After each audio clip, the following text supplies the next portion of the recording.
What's going on, y'all? It's gonna be a quick one. When y'all come in, make sure y'all like if y'all resonate or if you can relate or if this hits your heart. Subscribe. Help me grow my channel. Help me get to more of the people that can relate to the message, can get the message and be healed from the message. But I just wanted to say, like, it's not easy healing, but you gotta do it. You know, I was just thinking about my initiative to help the homeless. And, you know, I had spoken about that plan with one of my, with somebody from the past. And I'm just now realizing that a lot of the things that I've a lot of the things that I've stamped and put out there on social media, like the way that I speak, my lingo, the things that I say, like, you know, instead of saying trust me, I say trust, right? Because I don't want you to trust me. I want you to trust you. I want you to trust the process. Like when I say, when I say mark me, I take that from Mark My Words. And after watching Outlander and being, you know, relatable to the Bonnie Prince, it made me like, you know, it just made me elevate my vocabulary. But everything that's happened, I've just been going through all of the things. It's like a rush, right? When I spoke yesterday about realizing when things went wrong in my life, I'm gonna have to hone in on all of that, because speaking about it helps me heal, because it helps me remember what happened, how it happened, and who was there for me. And while I was trying to get help, who was assisting in the hate and the pain and the lies that was being told to prevent me from being who I am, to make me look like such a terrible person, so that anything that happened to me, it would be easier for everybody to believe it, because they have already made people think that I'm whatever person they made in their head. You know, I'm causing them stress, or I'm causing them to not have food. Whole time they're giving away food to people that work at her wife's job. They're inviting people over and giving them plates and plates of food to take home.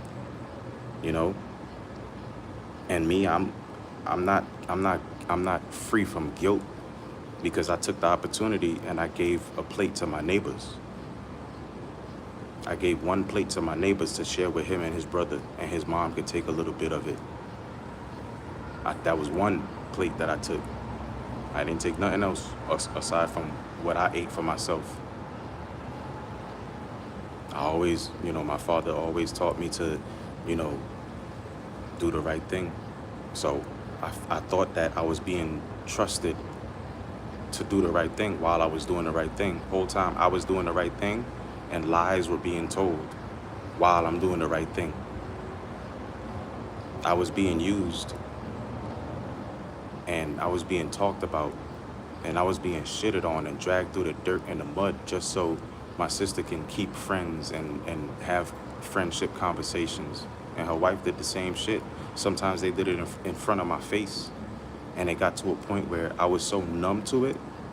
And my father made me feel like, you know, I shouldn't speak up. Or whenever I did speak up, it was just, you know, it was just looked at as complaining, right? Like I shouldn't have nothing to complain about. I should just be grateful. Or I should just be, you know, just take it. just take it and just know that everything happens for a reason, and everything happens in its time, and your stuff is gonna get done, and your stuff is gonna work out, and then it's this and it's that. But while all that is happening, I'm being mentally and spiritually manipulated. I'm being psychologically attacked every single day. If I play some music, or I have fun, or I do something with the boys, y'all know that. I come on here. What's up? My bad. I'm just. You need to get a shotgun. Yeah. I had one. I even I put it in my song, Home Invasion. If you listen to my song, Home Invasion, I talk about my 12 gauge that I used to have when I was with my ex-wife. And her father gave me his 12 gauge shotgun. First gun I ever got. Amazing. What? It had the freaking the heat shield on top of the barrel. It had the heat shield on top of the barrel. Who the fuck is Tyrone? I'm not gay. Did I rob a 7-Eleven today? No. Where y'all coming from, man? But hey, when y'all come in, like the video, hit the like button. Hit the like button. But nah, you know, I appreciate that distraction though, because whenever I get too deep into this talk, it makes me feel very emotional because, you know, I thought that my sister would be the person that I can at least trust with my safety. I don't care if she talks shit or, you know, talk crap about my ex-wife and my marriage or how it failed or however things was going. I spoke to her multiple times and I told her, hey, keep my wife, when we were together, I told her, keep my wife out of your talks, out of your conversations, because every single time she would talk to her aunt-in-law, she would talk about me and she would talk about my wife, and I hated it. I did not want to continue to have her and my wife not be okay. So I was always trying to fight to get them to be on a page where they can be agreeable. And the ironic part about it, at the tail end of my marriage, my sister and my ex-wife became close friends. Like, they were doing each other's hair and shit like that, right? And I guess my sister's wife saw that as her way to input herself and interject herself into the relationship and cause a further wedge between me, my ex-wife, and my sister and my father, because she had my father's number and she would be calling my father all the time and telling my father things about me. But I would be talking to my father from the AM. I would text my father, like how you have your girlfriend and you say, hey, good morning, have a good day. I would text my father before he would get to work, because I would get up at 3:30. He would already be up because it's an hour ahead in New York, right? So he would already be up. I would send him the message or whatever, tell him my plans. We would talk. Sometimes I would call him while he's on his way to work. He's in the car, in the work van or whatever, just waiting to go to another site, right? And me and him just talking. And we're talking about everything. I'm talking about inside the house, outside the house, the land, cutting the grass. I used to pay to get the grass cut every single week, right? And I used to get the children breakfast every single weekend. I used to get donuts for everybody every weekend. I gave them $180, right, to help them fix the car.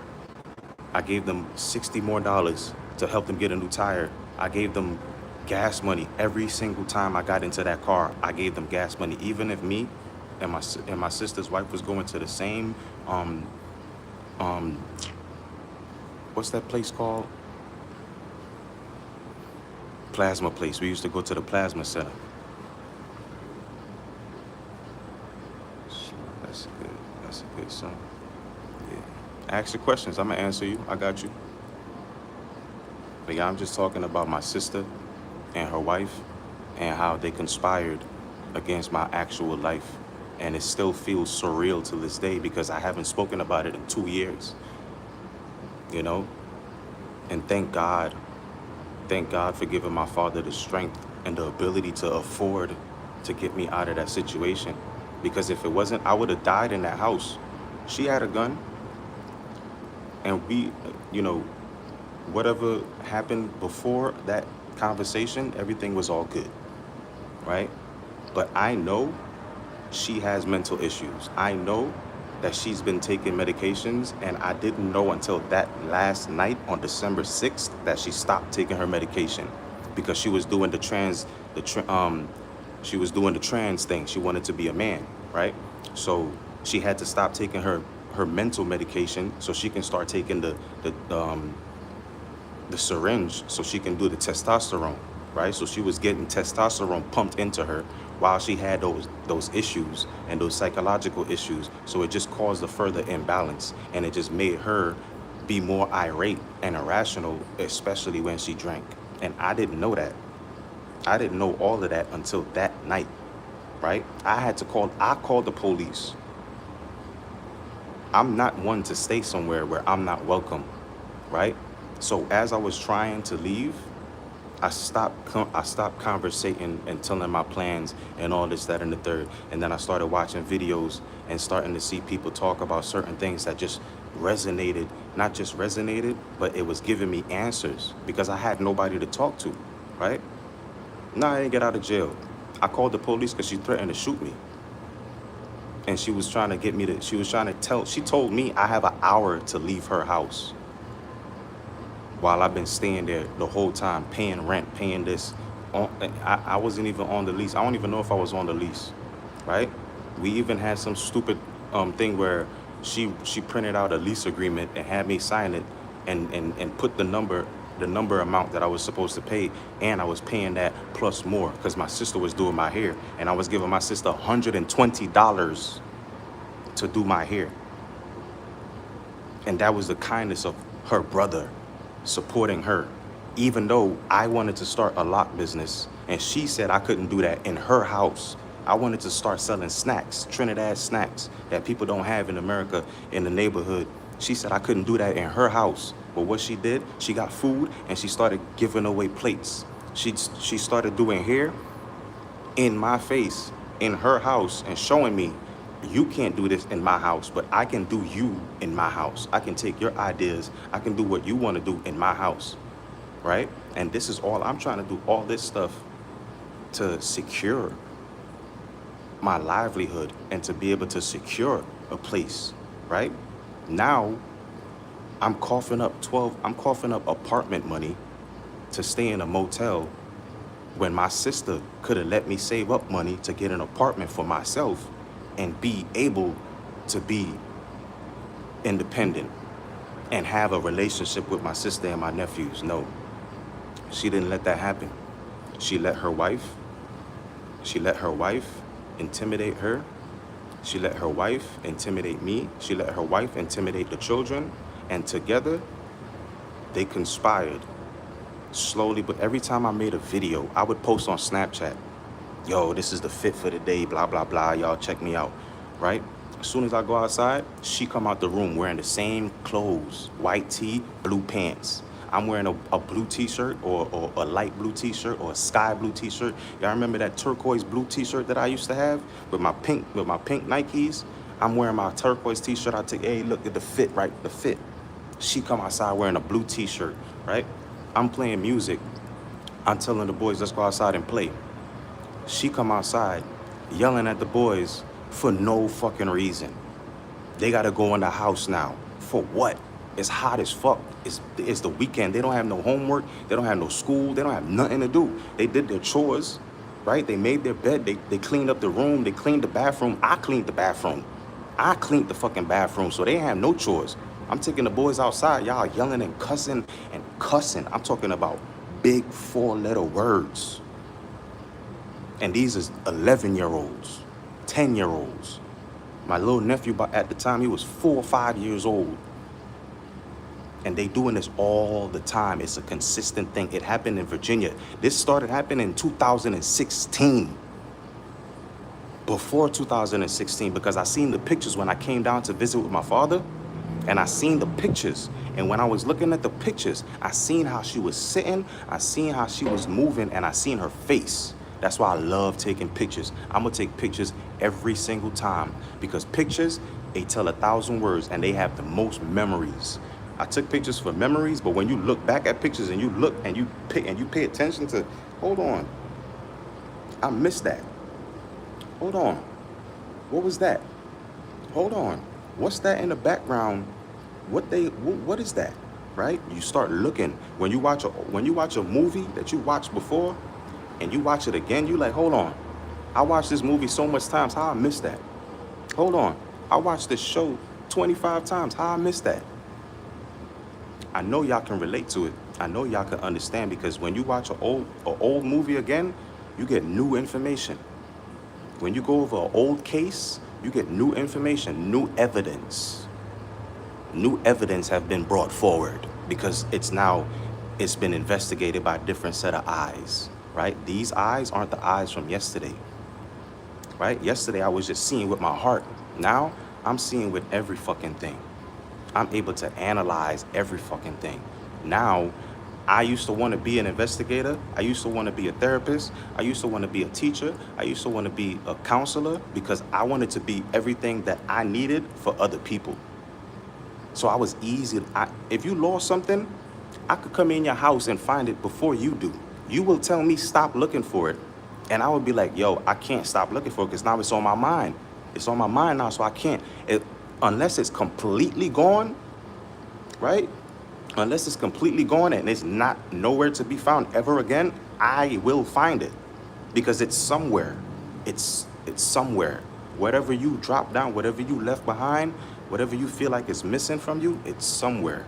And all you have to do is retrace your steps. Don't walk backwards. Turn around and watch them steps that you took.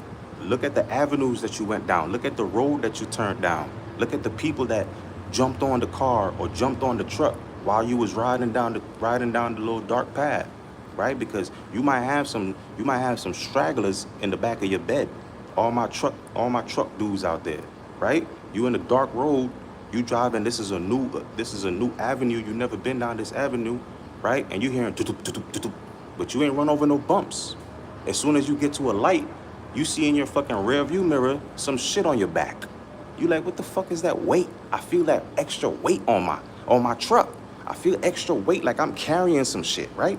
And then you look back, you like, hold, all these parasites, all these fucking flying monkeys, all these motherfucking niggas with guns and shit, all these people trying to jump in my truck. Yeah, nah. Pull out the AK. You pull out the bug spray. Spray them motherfuckers off your back real quick and just keep on driving. Light the blunt. Drink the coffee. Whatever it is you got, drink your little drinky drink. Smoke your little smoky smoke. Free your mind, right? And then now you're clear. But this takes years. It took me 10 years. This happened in 2016. I moved to Virginia to live with my sister. My father sent me down there to live with them and to help them out with the boys, right? And get back on my feet, right? Because he saw that it was hard. It's been a hard day. That's why I got on here right now. Right before tomorrow, I'm glad that I'm able to get on here. It's 23:20 right now. Basically, it's 11:20. So before the next day, I'm glad that I'm getting out this energy. I'm glad that I'm getting out this feelings and this emotion, so I don't carry it into Wednesday. I don't carry it into the rest of the week.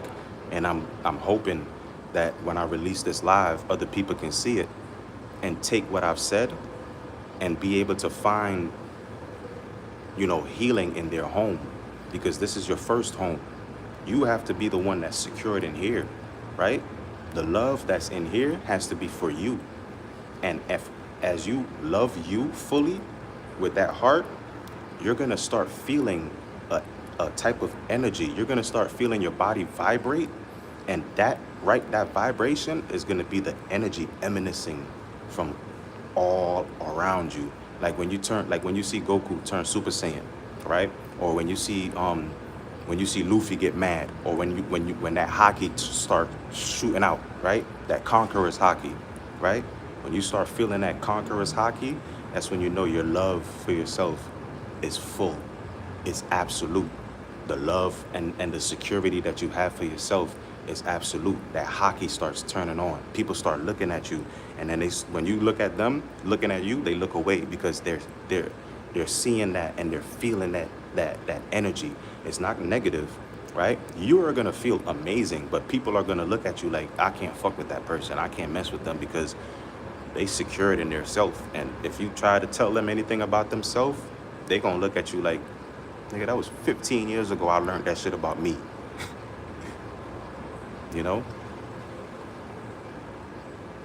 But being abused and being taken advantage of by your only sibling, that's worse than being in a marriage with my ex-wife. Because I didn't set myself up to where if things go wrong, I got it myself. Or my father is gonna be able to, spot me a couple $100, but I got the rest because I've been doing that. No, I kept in my head. My father keeps saying it's only you and your sister in America, so y'all need to work things out. And in my head, my father kept saying I'm not gonna be here forever, so y'all need to figure out what y'all gonna do. Y'all need to figure this. Y'all need to figure that. So in my head, I'm the man. I'm the next leader of my family's bloodline. I'm my father's son. My sister is my father's daughter. But in the royal thing or scheme of things, right? The son is left to run the empire. Or if it's the daughter and she's worthy, she would be the one to run the empire. But she didn't have that mindset. She wanted to go run after a man. She wanted to go leave her family to go chase after a man. And she did that against her father's will, against her father's wishes. And I did everything towards my father's wishes. I might have did a couple things that my father said not to do, like get in a relationship and then get married. Those are the two things that my father told me not to do that I did. And I paid for it. And I'm grateful that he didn't say, I told you not to do that, and now you have to deal with it yourself. Nah. My father paid when I was married to my ex-wife, my father paid almost half my rent when I was, trying to figure out what I'm doing with my job, because I had got this job, and that was another mistake that I made. I was working at Wendy's and I was a manager. I could have stayed there, everything would have been fine, but I was in pain and my back was hurting like crazy and my feet was killing me because I was working. I was getting up, taking the boys to school. I was walking the boys to school, right? And then I had to, I was helping around the house, cook, clean, all that. And then I had to go get the boys again. And then after that, I had to go to work. So I wasn't really in bed getting no type of rest. And I was depriving myself of rest while I was trying to help my sister out. And I was neglecting myself. So upon neglecting yourself, other people will continue to neglect you. It's like you're teaching people how to treat you. Feel me? Like I could have said no to a whole lot of shit, but my guilt of not having a place secured, of saying no, and then you being told get out, or you being told get out my house. Because the first thing my sister told me when I came to her house, oh, I don't want you to bring nothing, and I don't want you to bring no drama towards my family. You telling that to your brother, your only sibling. I'm not your family? You think that I'm going to come down here trying to get back on my feet, but I'm going to bring drama to your house? I don't know nobody in Virginia. I barely know you. We haven't lived together since 2012. It's 2016 now. You know me. You know I never been around no bad people. You know I never had no bad people at the house. You know I never had no bad type of friends. You've seen my friends. As a matter of fact, the friends that you talk shit to about me in high school were my friends too, because we played football together. And one of the dudes that you was fucking with was also on the football team with me. And we stood on the sidelines together, and he kept telling me, yo, your sister don't like you, man. She talk mad shit about you. She be talking shit about you all day. Like the way that it sounds back then, I didn't care. I brushed it off. I should have never brushed it off, because it allowed other people to treat me that way, and I brushed it off. So I never stood up for myself. I brushed it off. The only times that I stood up for myself was when I let shit get too far, and then I snapped, and then the fight, somebody had to break up the fight because I was not gonna stop. So I was taking out anger on other people that didn't deserve it. That's why I was always fighting. because I couldn't beat my father for beating me for shit that my sister and my stepbrother did. I couldn't beat God for killing my mother and taking my grandmother, the only shield that I had left in this life. When my father was gonna beat my ass mercilessly, I used to run to my grandmother and she used to soften the blow. If my grandmother wasn't gonna soften the blow, I used to run to my aunts and my grandmother. All of them would be out there talking to my father, telling him, go easy on him, go easy on him. Because they knew my father. My father is the morning. My mother died on Christmas, 15 days after I was pulled from her stomach. She didn't have a regular birth. And then the people came to to our apartment, knocked on the door and told my father, my mother's dead. He had a big breakfast and a ring that he was gonna propose to my mother on Christmas. That was her Christmas gift, a proposal. 2 children and a proposal. My mother had sickle cell her whole life. My mother had an infection for having my sister. The afterbirth was still in her when she had me, so it infected her. That's why she couldn't push me out. I had to get cut. And my mother died on Christmas Day. My father, I am the son of the morning. I tell my story to the world, not knowing that a lot of people can relate to my story, but the friends and the people that I was surrounded, they couldn't relate to my story and I couldn't relate to theirs. But what I was supposed to do was be an example. What I was supposed to do was be the leader. I was looking to follow them and be like them and be in their groups and be in this and be around them. I was better than that. Not better than them, but I was better than what I was trying to be. I was trying to be less than what I was supposed to be. I was sent to this country to be the change. My grandmother sent me to this country because she knew she was gonna die. My grandmother died a month after she sent me to this country on her birthday. The only thing that's good about that is that she got up to see the day she was born. And then she went back to sleep and passed away. She was looking for me. She got up on her birthday and she didn't see her grandson there. She forgot that I'm in America, so she went back to sleep to go find me. And I never got to see my grandmother again.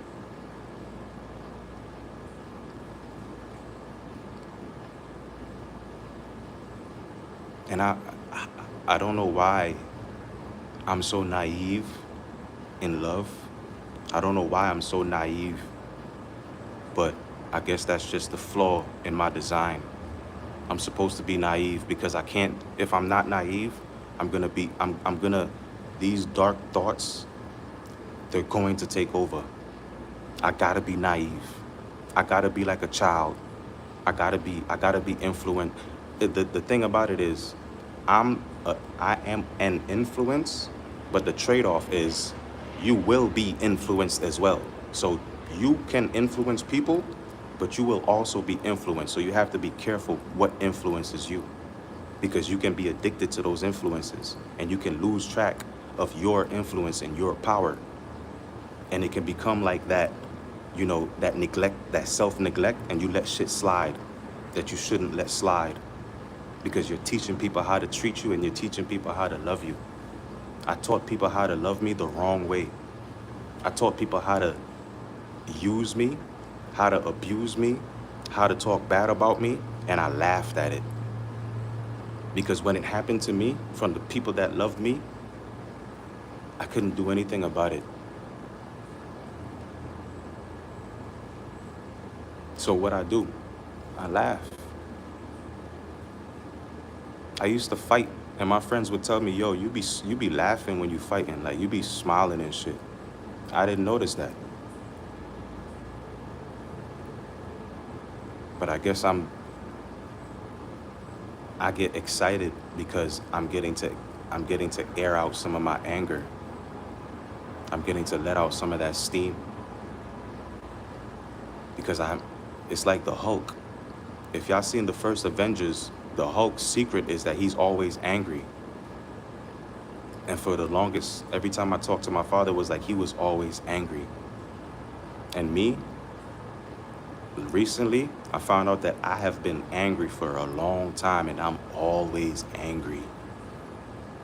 I told y'all, I get up on 100%. I have to put myself to where I'm winding down that 100% because I'm always angry. Doesn't mean that I'm incapable of love. But because of the love that I am capable of, that's why I'm so angry. It's not hate. And it's not just hurt. It's a lot of hurt, but it's a lot of anger. Just like the Hulk, always angry. So he has to always keep himself calm. I have to always keep myself calm. And I've been great at it. So many people try to push me into shit, push me into fights, push me into situations, push me into this. Egg on, egg on. Every single day is something. Every single day somebody is doing some inconvenience to try me. They want to dare me so bad. I used to be a daredevil until I got to a point where I don't like being told what to do, and I realized that I don't like being told what to do. So don't dare me. I'm a good person. I've been a good person. I only ever fight against oppression and bullies.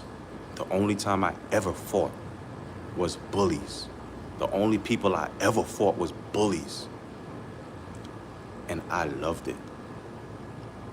I loved every one of those fights. Even the fights I lost. I loved it. Because it made me stronger. My children are going to be the strongest human beings to ever walk this face of this earth if I am ever blessed to have children. Angels can't have children. And I've been trying to have children for a while. I know I'm not sterile. My semen is thick. I know I'm not sterile. So I gotta be an angel. Because for the longest time, even right now, all I want is a family. All I want is a family that loves me unconditionally for no fucking reason. Just want to love on me. Just want to hug me and you know, drag me to show me what new things they just discovered.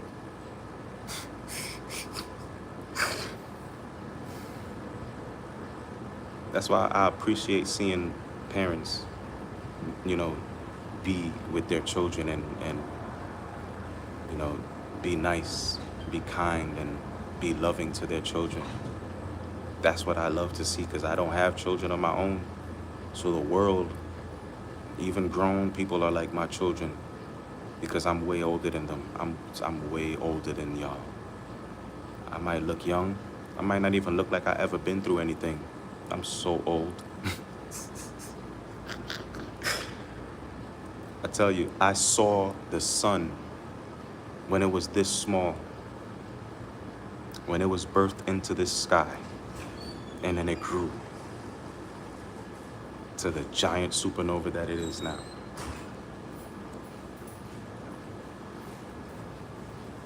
So I might look young, I might look immature, I might look gullible or whatever, but I am very old. This is why I look so young, because this don't age. It don't age. I stopped aging at 19. I still look 19. I could show you my pictures of me at 19. I look the same. I just look a little darker because I've been in the sun. And I haven't been drinking as much water that I have. And I have been a lot more stressed than I was. But the stress is gone. Well, it's not gone, but it's going. And as it goes, the youth comes back. The stress is the age. Once the stress goes, the youth comes back, and you never age. You probably live 120 years old this lifetime, because stress is like, my goal in 2027 is to have people at half stress level. Because of all the stress that I've been through, I know how to heal people from their stress. I know how to heal people from their hurt, but I'm not gonna heal people that just wanna fucking stay in that hurt and in that stress and in that situation and never heal. They just wanna, you know, They just want to feel good about feeling bad. So they'll get off a little bit, they'll talk a little bit of shit, but then they'll go and consume a lot more bullshit to stress themselves out even more. So the next time they see somebody that they can trauma dump on, they're shitting on you like you're a toilet, and then they leave you, and then they come back with more shit. So you're like, how the fuck is you still got all this shit? You still shitting on me? You still dumping all this shit on me like I'm a toilet? You ain't never gonna heal? They don't want to heal. They want you to be the toilet that they can dump that trauma on and feel good that time, and then go back and watch more Housewives of New York City and people throwing drinks at each other and fighting and drama and cussing and bad habits and bad behavior and treating children like crap. And then they come back to you again the next day, and then they dump all that trauma on you that they had. And then you're like, yo, stop calling me. Every fucking time they call to fucking cry and whine and weep. And they never thank you for being the voice or the shoulder that they cry on. Never gotta thank you for being that confidant that they can tell their secrets to, and nobody else know their secrets but me. Never gotta thank you. But what I did get was more shit. It's 23:38. I'm gonna end this live. I appreciate everybody that tapped in. Thank y'all for coming in the comments and saying all that stuff to make me laugh. It definitely lightened the mood, and it helped me drag the live on and able to change the energy. And you saw me alchemize the energy into something positive. The energy that I had, the hurt that I've been through, this is my duty. Take my pain and turn it into power, because pain only hurts until you turn it into your power. And I taught y'all that. That's why the world knows that now, and they say it. I taught the world a lot of things that I'll never get credit for. But I am glad, because heaven knows. Heaven knows. Heaven knows. So I'm going to continue to champion and continue to create things for the world to use, and create, type of lingo and saying and phrases. And I'm going to continue to be creative, because that's what I do and that's what I am. And the world uses it. I'm glad that I was able to teach people to speak to themselves as if they were speaking to themselves as a little baby. Because if you can't speak to yourself as if you see yourself as a little baby, you're talking to yourself like how the world talks to you. You're seeing yourself as somebody that hates you, and you're looking at yourself and you're treating yourself that way. So I'm glad that I was able to teach the world a different way to treat themselves, even through all the pain and all the suffering. And that's why it worked. That's why my influence hits the world, because my pain is real. I'm not like, an artist that uses certain things because it's convenient. Because you can tell when somebody is lying. You can tell when somebody has pain, and you can tell when somebody is fighting back tears. I stop looking at the camera, because when I look at the camera, I'm seeing myself. And when I see myself and I'm talking, I can see the pain in my eyes. So I don't want to cry, and I don't want to mess up the message. I want to have a fluent flow, and I'll do my crying on my own. I'll do my crying on my own time. That's when I do my crying. I don't come on the internet to let y'all see my tears. My tears aren't for the world. My lesson and my pain is for the world. The alchemy that I do is for the world. My tears, that's for me.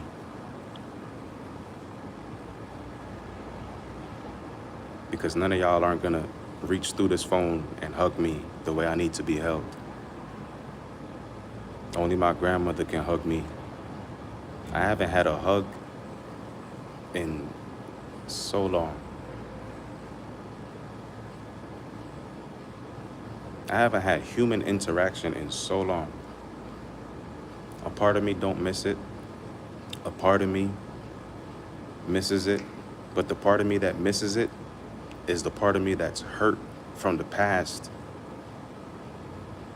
and just still getting over that. So once I get over that, I probably won't miss or yearn for a human touch. I'm not lonely. By all means, I am not lonely. I love my solitude. I was never able to be alone. I used to have to find time and find places to be alone. And still, I would always be bothered because they would see where I am.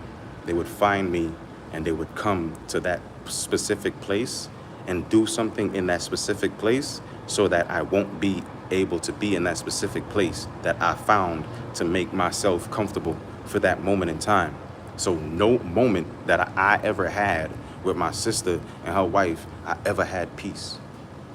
It was always noise. It was always another argument. It was always another cuss out. It was always a party that they were having. And I don't know why I never came outside the room and asked them, why would y'all have a party right here and have everybody right here and have the children right here throwing the ball against the wall on my room, and you know I'm right here trying to get rest.